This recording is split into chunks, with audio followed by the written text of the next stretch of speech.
Hello बच्चों, मैं मिथिलेश आपका बायोलॉजी टीचर जूनियर विंग्स से।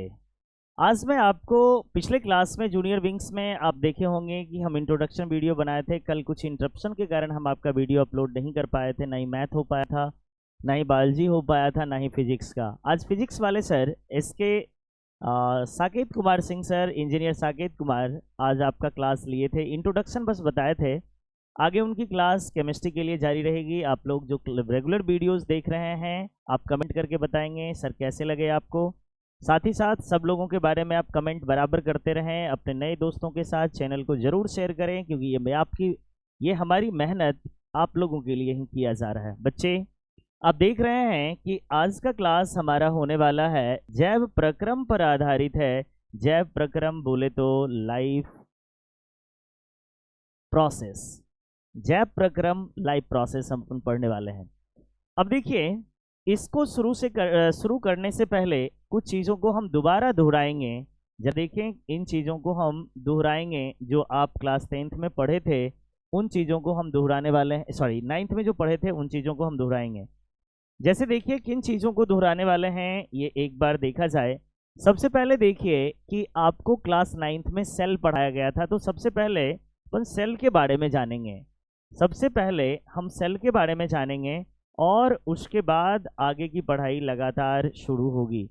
सबसे पहले देखिए, हम बात करें कि सेल क्या होता है। सेल हिंदी में हम इसको बोलते हैं कोशिका। आप देखें, कोशिका के बिना किसी भी लाइफ का यानी कोई भी बायोलॉजी का टॉपिक पढ़ना बड़ा मुश्किल है, जो आप 9th में लाइफ यानी सेल पढ़े थे। अब देखिएगा, सेल कोशिका है क्या, तो आप लोग बचपन में पढ़े थे। कोशिका जीवन की सबसे सूक्ष्मतम क्रियात्मक एवं संरचनात्मक इकाई होती है। मीन्स अगर कोशिका ना हो तो किसी भी लाइफ के बारे में हम एग्जिस्टेंस सोच ही नहीं सकते हैं। और आपको पता होगा कि कोशिका की डिस्कवरी कौन की थी, खोजा कौन था, तो रॉबर्ट हुक ने खोजा था। और सजीव कोशिका के बारे में सबसे पहले एंटोन वॉन ल्यूवेनहॉक द्वारा बताया गया था। देखें, ये तो हम सेल के बारे में आपको बता दिए, कोशिका के बारे में। लेकिन क्लास 10th में ये चीज़ें नहीं हैं। ये चीज़ें आपको लाइफ प्रोसेस में क्या क्या होने वाली है ये देखिए। हम बात करते हैं यहाँ से लाइफ प्रोसेस की। यहाँ से हम बात कर लें life process. Life process means जैव प्रक्रम। तो आप हम सोचें कि जैव प्रक्रम में होगा क्या, तो एक किसी भी जीव के बारे में आप सोचिए। आप अपने खुद के बारे में सोचिए या एक कोई छोटा से छोटा जीवाणु के बारे में सोचिए। मैं अगर अपने बारे में सोचूं तो हम क्या क्या करते हैं जीवन में। देखिए, जीवन में सबसे पहले हम पोषण लेते हैं। पोषण का मतलब क्या, भोजन, आहार। वो भोजन किसी भी रूप में हो सकता है। तो ये सबसे पहला हुआ पोषण। सबसे पहला हुआ पोषण। मैंने भोजन की बात किया, पोषण की बात किया। पोषण के बाद दूसरा आता है पोषण के बाद दूसरा आता है परिवर्धन या परिवहन, या फिर इसको अंग्रेजी में बोलें तो ट्रांसपोर्टेशन, परिवर्धन कह सकते हैं। इसके बाद हम बात करें तो जनन आने वाला है। पोषण के बाद जनन।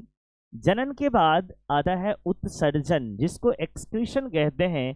तो ये आया आपका उत्सर्जन, यानी शरीर से अवशिष्ट पदार्थों का निष्कासन। इसके बाद आएगा परिवहन। अब देखो, ये परिवहन क्या होता है, इन बात पर विचार करें। परिवहन, अब देखो, परिवहन का मतलब है हमारे शरीर में बहुत सारे पोषक पदार्थ हैं, या हमारा शरीर हो या पादप हो या कोई भी सजीव हो, उसमें पोषक पदार्थ पूरे शरीर में एक भाग से दूसरे भाग में स्थानांतरित होता रहता है। उसी को परिवहन कहते हैं। परिवहन के बाद पांचवा हमारा आएगा। परिवहन के बाद अगला आता है उत्सर्जन। हो गया, परिवहन हो गया, जनन हो गया, पोषण हो गया। उसके बाद एक आता है लोकोमोशन, यानी प्रचलन, या इसको आप गमन कह सकते हैं। ये हो गया गमन। इन सारे चीज़ों के बारे में हम एक एक करके पढ़ने वाले हैं। इसमें आइए कुछ हम नॉर्मल चीज़ें आपको बताते हैं जो आप पहले से जान रहे होते हैं।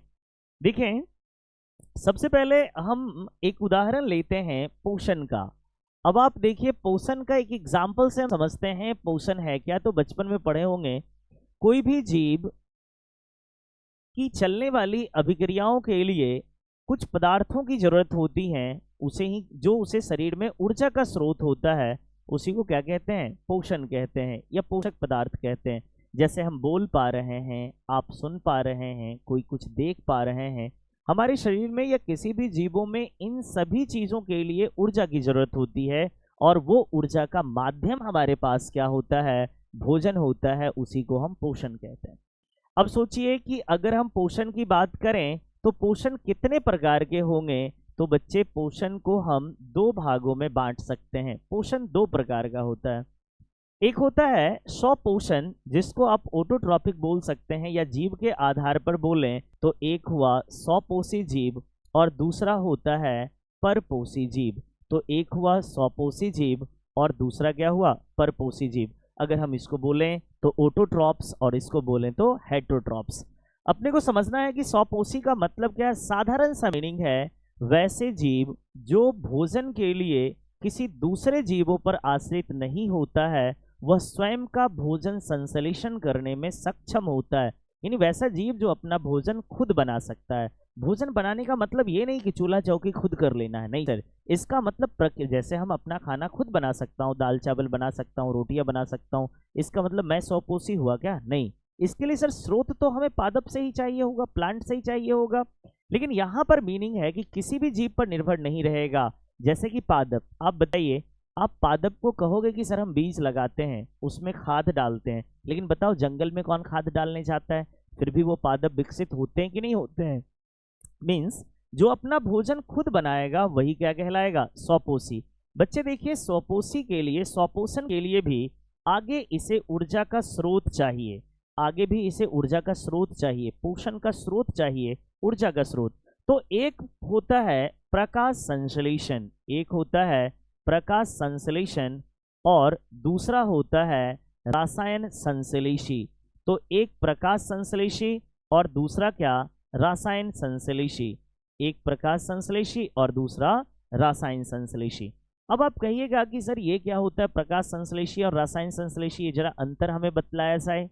तो देखिए, कुछ पादप जो होते हैं, अधिकांशतः पादप या कह लो तो पादप जो होते हैं पोषण के लिए, ऊर्जा के स्रोत के लिए सूर्य के प्रकाश पर आश्रित रहता है। किस पर आश्रित रहता है? ये प्रकाश पर आश्रित रहता है। यानी जैसे एक बात बताइए, अभी आप लोग बहुत आगे हो गए होंगे सिलेबस में, आप पढ़े होंगे कि 6 अणु CO2 प्लस 12 अणु जल का ये अभिक्रिया करता है सनलाइट के प्रेजेंस में, और तब ये बनाता है ग्लूकोज, यानी C6H12O6, C6H12O6 बनाता है।